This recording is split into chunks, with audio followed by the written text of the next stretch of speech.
વાત તો સરકારી આપણા દેશમાં પણ એ જરૂરી તો છે જ, અને એટલા માટે જ ગુજરાત સરકારે 10 જાન્યુઆરીએ આ નક્કી કર્યું હતું કે આપણે એક પરિપત્ર જાહેર કરવો, સર્ક્યુલર જાહેર કરવો કે જે વાલીઓની નક્કી થાય, વાલીઓની જવાબદારી નક્કી થાય અને શિક્ષકોની પણ જવાબદારી નક્કી થાય, જેથી કરીને શાળામાં બાળકો મોબાઈલ ફોન લઈને આવી શકે નહીં. તો આ પરિપત્ર થાય એ યોગ્ય છે કે આના માટે કાયદો બનાવવો જોઈએ?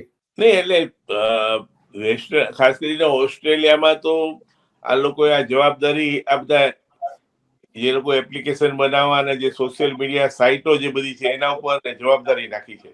કે દાખલા તરીકે આજે વોટ્સએપ છે તો એ 16 વર્ષથી નીચેના વ્યક્તિ, જે બાળક છે એમાં એન્ટર જ ન થઈ શકે એ પ્રકારની સિસ્ટમ ડેવલપ કરવાની જવાબદારી એમણે આ બધી એપ્લિકેશનો પર નાખી છે.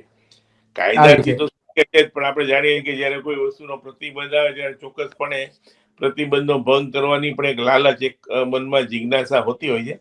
પણ ખાસ કરીને મા બાપોએ, શિક્ષણ શાસ્ત્રીઓએ, શિક્ષકોએ આ બધાએ આમાં જાગૃત થવું પડે. સૌથી પહેલા તો મારા બાળકો હોય ને મારા ઘરમાં, મારા કુટુંબમાં નાના બાળકો હોય, પણ હું પણ આખો દિવસ મોબાઈલમાં વ્યસ્ત રહેતો હોઈશ તો ચોક્કસપણે હું મારા બાળકોને આ વાત સમજાવી શકીશ નહીં.